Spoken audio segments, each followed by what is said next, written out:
The money is gone, Emma. We've transferred everything to Jason's family, my parents announced with smug smiles. You should have been more supportive of our new family.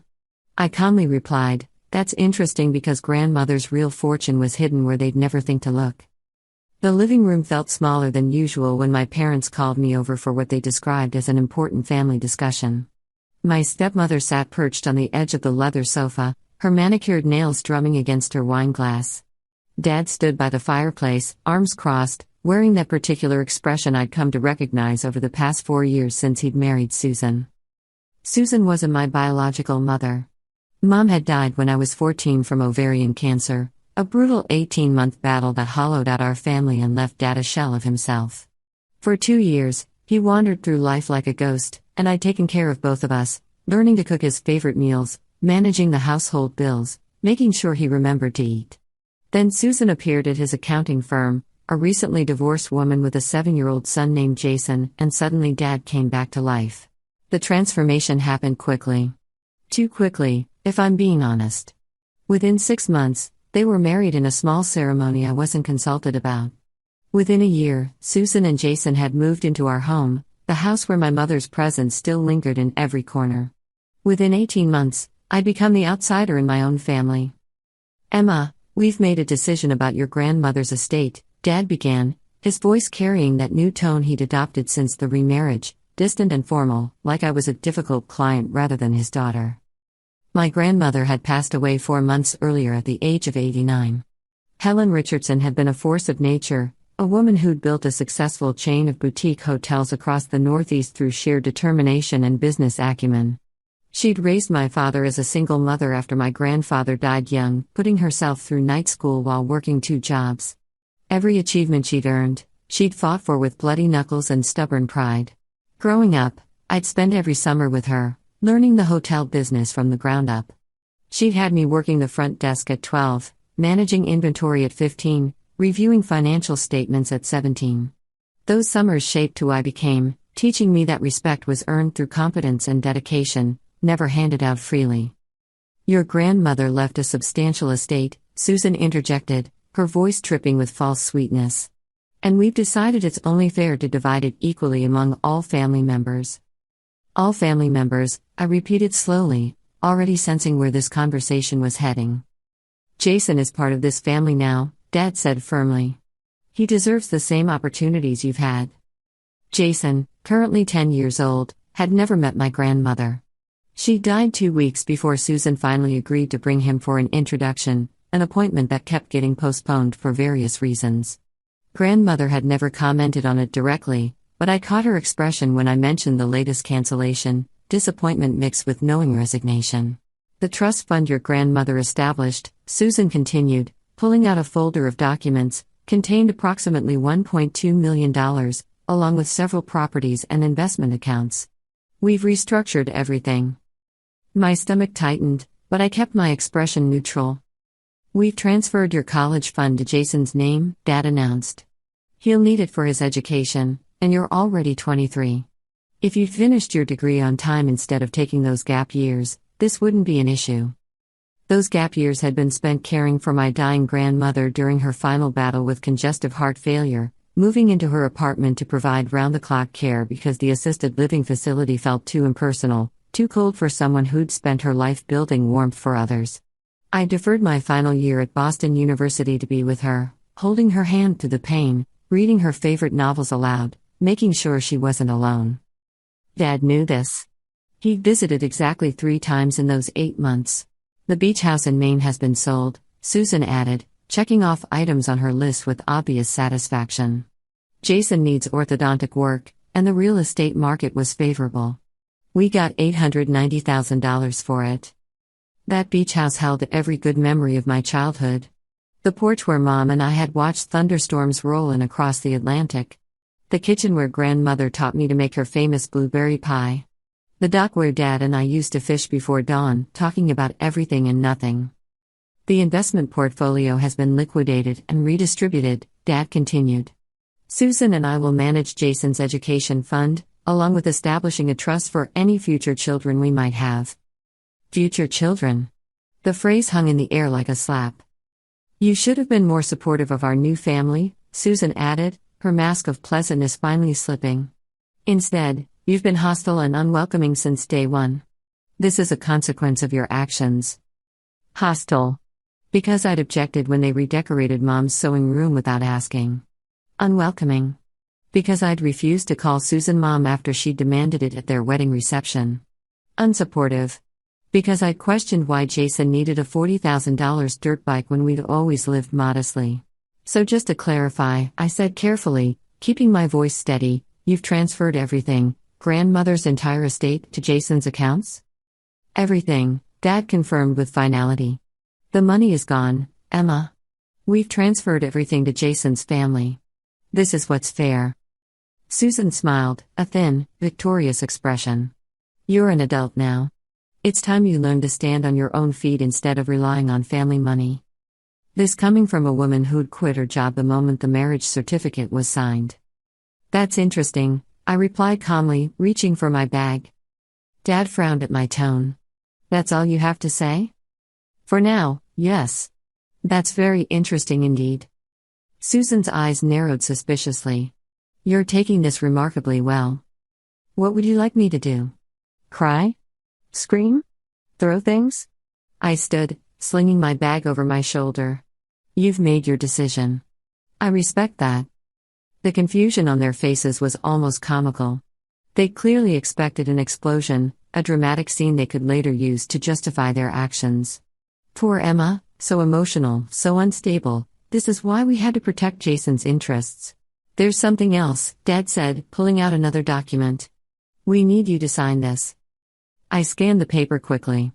It was a legal waiver, confirming I'd received my full and complete inheritance from Helen Richardson's estate and relinquishing any future claims. You want me to sign away my rights to contest this? I asked.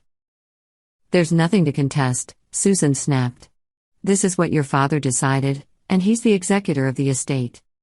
Actually, that wasn't entirely accurate, but I didn't correct her. I'll need to have my attorney review this, I said, folding the document and tucking it into my bag. Your attorney? Dad scoffed. You don't have an attorney. Actually, I do. Grandmother introduced me to Martha Chen 3 years ago. She's been quite helpful with various matters. Susan's expression shifted, suspicion blooming into something closer to alarm. What matters? Oh, you know. This and that. I'll be in touch after Martha reviews everything. I headed toward the door, then paused. By the way, how's the hotel business looking these days? What hotel business? Dad asked, confused. Grandmother's hotel chain. Richardson Hospitality Group. The business she spent 40 years building. I assume you've been managing it since her death? Those properties were sold years ago, Susan said quickly. Everyone knows that. Really? That's odd. I could have sworn I saw recent tax documents for at least 6 active properties. But I must be mistaken. I smiled pleasantly. Anyway, I'll let you get back to your evening. Congratulations on the restructuring, by the way. Very thorough. I left before they could respond, hearing Susan's urgent whisper to Dad as I closed the door behind me. The drive to my apartment took 30 minutes, plenty of time to reflect on the spectacular miscalculation my father and stepmother had just made. They'd been so focused on the obvious assets, the ones clearly listed in grandmother's will, the trust fund and properties and investment accounts, that they'd missed the real fortune. Entirely. I gripped the steering wheel tighter as memories flooded back. There was a moment, about 6 months after Dad married Susan, when I tried to bridge the gap between us. I'd organized a family dinner, cooking Mom's recipes, setting the table with the good china we only used for special occasions. Susan had arrived late, taken one look at the spread and announced she was gluten-free now and couldn't eat any of it. She'd ordered takeout on her phone while sitting at my carefully prepared table. Dad had said nothing. Just smiled apologetically and picked at his food while Susan scrolled through her phone, showing Jason videos with the volume turned up. That was when I started to understand that the father I'd known was disappearing, replaced by someone who'd rather keep the peace than stand up for what mattered. The breaking point came last Christmas. I'd saved for months to buy Dad a restored vintage watch, the same model his father had worn. Something meaningful, connecting him to his past, to who he used to be. Susan. Had unwrapped her gift from him first, a diamond tennis bracelet that must have cost $15,000. Then Jason opened his new gaming computer, top of the line, another $3,000 at least. When Dad opened my gift, his eyes had actually welled up. He clutched that watch like it was a lifeline, and for just a moment, I saw my real father again. Then Susan made a comment about living in the past being unhealthy, and he'd carefully set the watch aside. I found it weeks later in his desk drawer, still in its box, never worn. That's when I called grandmother, breaking down on the phone about feeling invisible in my own family. She listened quietly, then said something I didn't fully understand at the time. People show you who they are, darling. Your job is to believe them and plan accordingly. Don't worry. I've been planning to. The traffic light turned green, snapping me back to the present. My phone buzzed with a text from an unknown number. I waited until I parked to check it. This isn't over. Jason deserves what's rightfully his. You'll regret being so selfish. Susan's number, clearly not blocked on all her devices. I screenshot the message and forwarded it to Martha with a simple note, documentation. Another text came through, this time from Dad's number. Please call me. We need to talk about this like adults. I'm your father. Like adults. As if adults stole from their children and then demanded civil conversation about it. As if the title father meant something when he'd spent 3 years proving he'd rather be Susan's husband than my parent.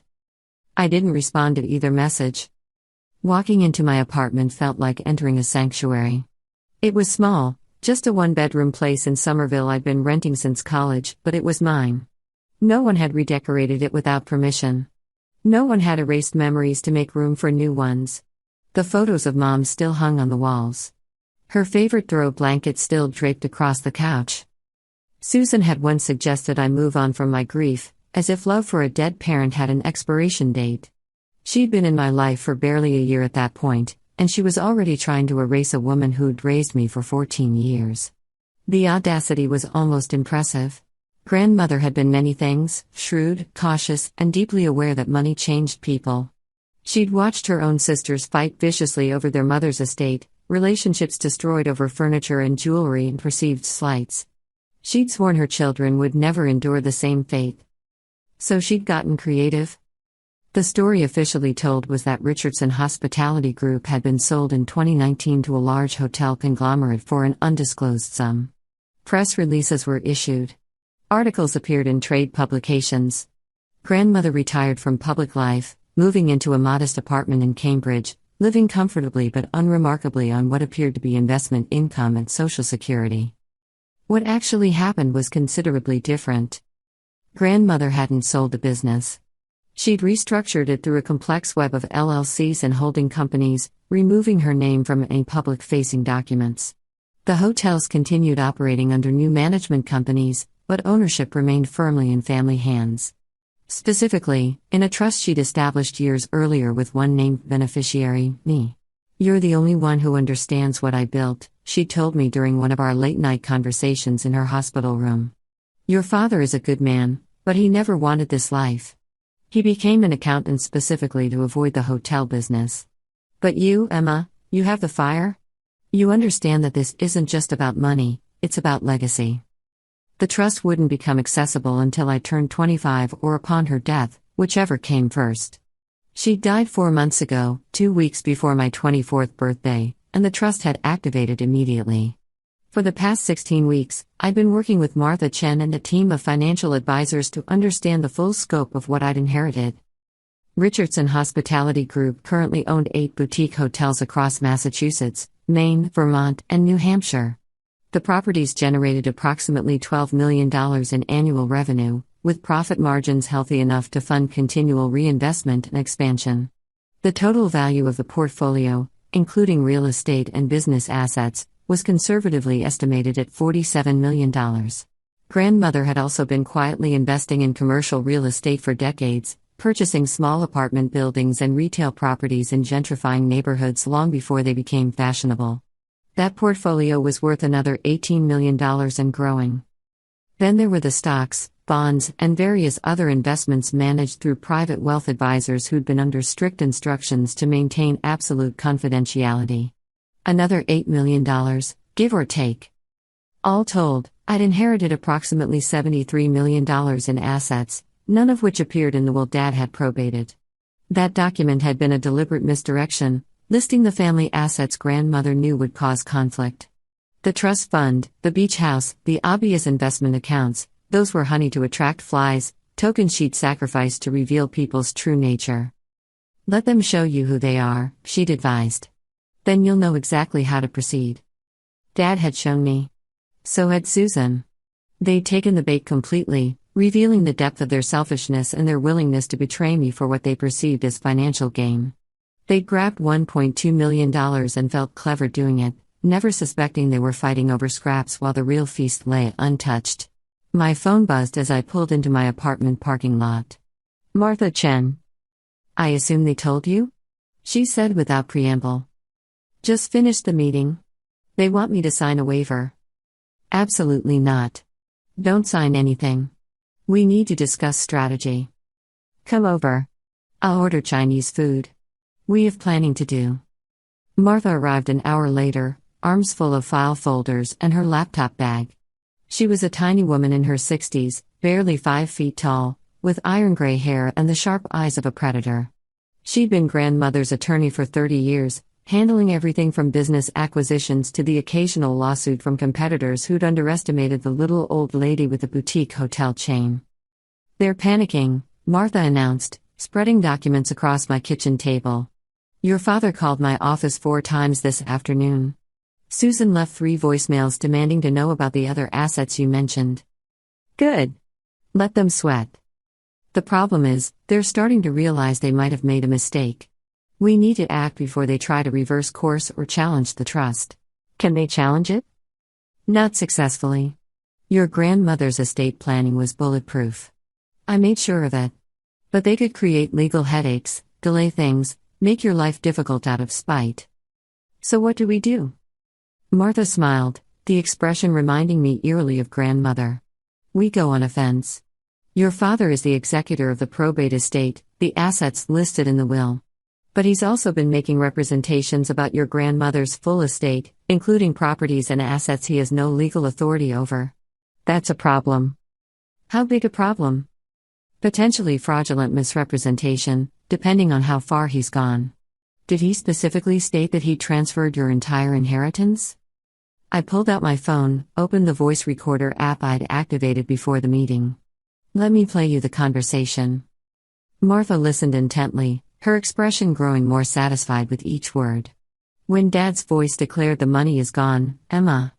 We've transferred everything to Jason's family, she actually laughed. Perfect. He's explicitly claimed authority over assets he doesn't control. And this waiver they want you to sign? She held up the document I'd given her. This references all assets from the estate of Helen Richardson, not just the probate assets. If you'd signed this, they'd argue you'd waived rights to the trust as well. Even though the trust is a separate legal entity? They'd try. It wouldn't hold up, but it would muddy the waters enough to cause problems.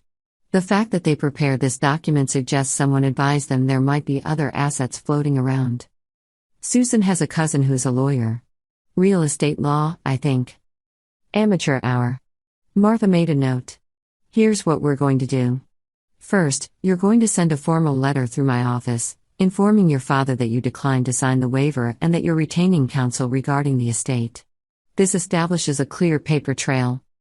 Then we wait exactly 1 week. Let them worry. Let them consult with Susan's cousin and whoever else they can find. Let them realize they're in over their heads. And after a week? Martha's smile widened.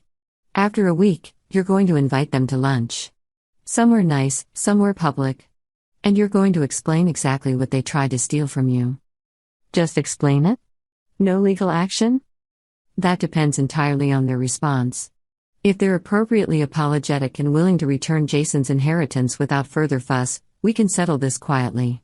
If they double down? She shrugged. Then we pursue every legal remedy available. Fraudulent misrepresentation, breach of fiduciary duty, intentional infliction of emotional distress, take your pick. You think they'll fight? I think your father is under Susan's thumb, and Susan has dollar signs in her eyes. She's going to push him to fight for what she thinks is rightfully Jason's. Which means we need to be prepared for war. Grandmother would have enjoyed this. Your grandmother planned this, Martha corrected.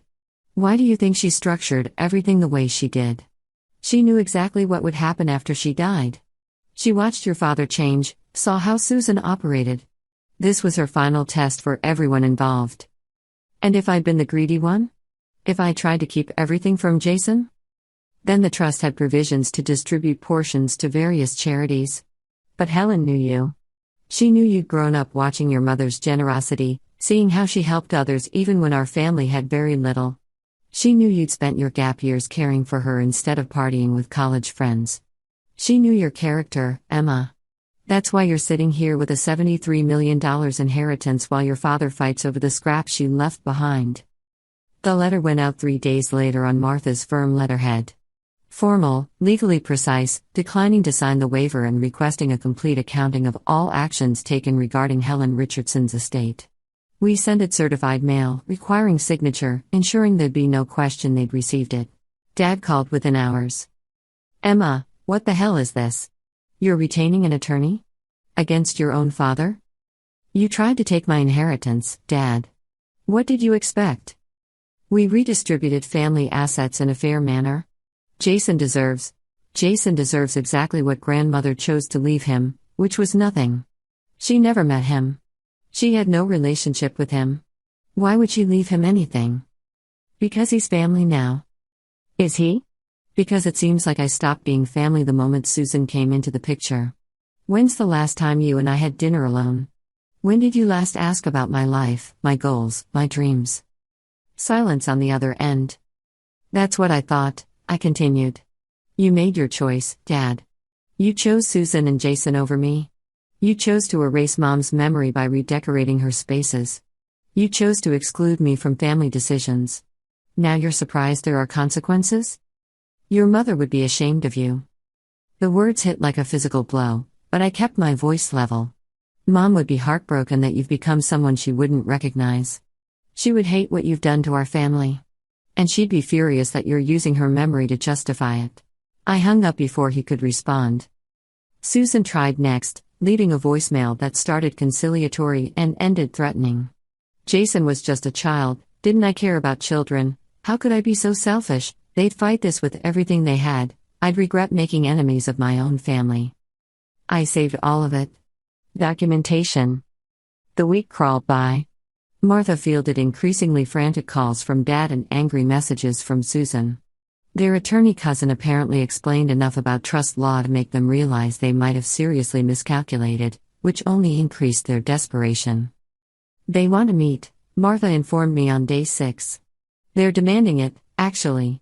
Susan used the word demand 3 times in her last voicemail. Perfect. Set it up for tomorrow. Somewhere nice. The harbor room? Ideal. I spent that evening preparing, reviewing every document Martha had compiled, memorizing figures and dates. This wasn't just about confronting them with the truth. This was about ensuring they understood the magnitude of their mistake, the depth of their betrayal, and the permanence of its consequences. My phone rang around midnight. Dad's number. I let it go to voicemail, then listened to his message on speaker. Emma, it's Dad. I can't sleep. I keep thinking about when you were little. How we used to have pancake sundaes, remember? You'd help me flip them and we'd make shapes. A dinosaur for you, a heart for your mom. His voice cracked. I don't know when everything got so complicated. Susan thinks. Well, she has opinions about how families should work, about fairness and equality. But maybe I should have. I just want you to know that I never meant to hurt you. Tomorrow, let's talk. Really talk. Just you and me, like we used to. I love you, sweetheart. I hope you know that. I saved the message, but not out of sentimentality. It was evidence of his awareness, proof that he knew something was wrong even if he wouldn't admit what. He remembered who we'd been, which meant he knew exactly what he'd chosen to throw away. Sleep came in fragments that night. I dreamed of the beach house, of Mom teaching me to body surf in the cold Atlantic water, laughing as waves knocked us over. I dreamed of grandmother's apartment, the smell of her perfume and old books, the sound of her voice explaining compound interest and asset diversification like they were fairy tales. I dreamed of Dad, the old version, The one who'd taught me to ride a bike and attended at every school play, who'd held me while I sobbed after Mom died and promised we'd get through it together. That version of Dad had died somewhere along the way. Maybe grief had killed him. Maybe loneliness had. Or maybe Susan had simply offered him an easier path, one where he didn't have to remember the past or honor the dead, where he could pretend to be someone new. Either way, the man I was meeting tomorrow wasn't really my father anymore. He was a stranger wearing my father's face, and I needed to stop expecting him to suddenly become the person he used to be. Morning arrived gray and cold. I dressed carefully, choosing a navy suit grandmother had bought me for college interviews. Professional, composed, unshakable. I braided my hair the way Mom used to do it, a small armor of memory. The Harbor Room was an upscale restaurant overlooking Boston Harbor, the kind of place that required reservations weeks in advance unless you knew the right people. I knew the right people because I owned the building. It was one of Richardson Hospitality Group's commercial properties, a mixed-use development with restaurants on the ground floor and luxury apartments above. I called ahead to speak with Marcus, the restaurant manager, explaining the situation in broad strokes. He'd been enthusiastic about helping, especially after I mentioned I was Helen Richardson's granddaughter. Turned out grandmother had hired his mother as a housekeeper at one of the hotels 20 years ago, paying for her nursing school and helping her build a career. The family remembered. Private booth in the back, Marcus promised. And I'll personally ensure you're not disturbed unless you signal otherwise. Dad and Susan arrived exactly on time, both dressed like they were heading to a funeral. Appropriate, really. They'd be mourning their greed shortly. Emma, Dad began stiffly, sitting across from me in the booth. Thank you for agreeing to meet. Of course. We're family, right? The word tasted bitter. Susan wasted no time. We've spoken with our attorney, and he's advised us that the trust you mentioned is separate from the probate estate. We understand there may have been some confusion about the assets. Confusion, I repeated. Is that what we're calling it? What your father did was redistribute the probate assets in good faith, believing he was acting in the best interests of the entire family. We didn't know about any separate trust. Because you didn't ask? Because you didn't care. You saw money and grabbed it. Dad's face reddened. Now wait just a minute. No, you wait. Do you have any idea what grandmother actually left me? What you tried to sign away with that waiver? They exchanged glances. Susan's attorney cousin had clearly given them enough information to worry but not enough to understand the full scope. I pulled out a folder, sliding it across the table. This is a summary of the Richardson Family Trust, established by Helen Richardson in 2018. It contains 8 hotel properties, 16 commercial real estate holdings, and a diversified investment portfolio. Total value, approximately $73 million. The color drained from Susan's face. Dad's mouth opened and closed soundlessly. That's impossible, Susan finally whispered. The hotels were sold. They were restructured. Grandmother was extremely clever about asset protection and estate planning. She knew exactly what she was doing. $73 million, Dad repeated, his voice hollow. Give or take. The portfolio grows annually, so that number will increase over time. Meanwhile, you've been fighting over $1.2 million like dogs over a bone, destroying what's left of our relationship in the process. Emma, sweetie, I think there's been a huge misunderstanding, Susan began, her voice taking on a wheedling tone I'd heard her use with Jason. Of course we didn't know about the trust. If we'd known, we never would have. Would have what? Stolen from me? Tried to force me to sign away my rights? Told me I should have been more supportive while you erased my mother's memory and excluded me from the family? That's not fair, Dad protested weakly. What's not fair is that my own father prioritized his new wife and stepson over his daughter. What's not fair is that you took the college fund grandmother established for me, the granddaughter she actually knew and loved, and gave it to a child she never met. What's not fair is that you sold the beach house, the last place where Mom's memory was alive, to pay for Jason's orthodontics when you could have easily afforded it from your own income. You needed nothing. You wanted. There's a difference. Susan wanted a bigger house, luxury vacations, a dirt bike for Jason, all funded by what you thought was my inheritance. And you let her convince you it was justified. Marcus appeared at the table with perfect timing, setting down a bottle of wine I hadn't ordered. Compliments of the house, Miss Richardson. Your grandmother's favorite vintage. He disappeared before Dad or Susan could register the name he'd used. Ms. Richardson, Susan said slowly. He called you Ms. Richardson? I own this building. Well, Richardson Hospitality Group does, which means I do. This restaurant, the apartments upstairs, the coffee shop next door. Grandmother bought this property 15 years ago when the neighborhood was struggling. Now it generates about $400,000 in annual profit. I poured myself a glass of wine, not offering them any. Here's what's going on.